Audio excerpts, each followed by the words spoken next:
la logique extrêmement rigoureuse de la phrase proustienne.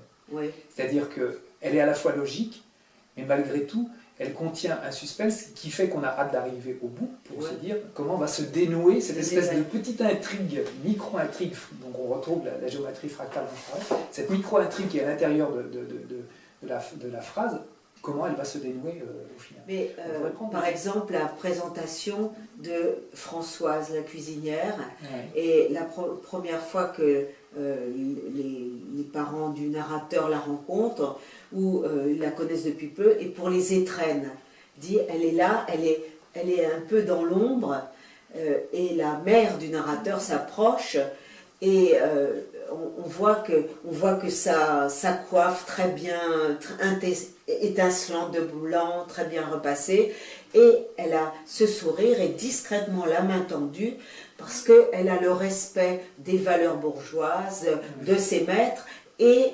l'attente des étrennes.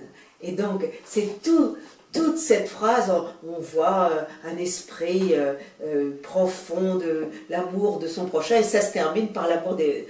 elle attend de savoir combien elle va avoir.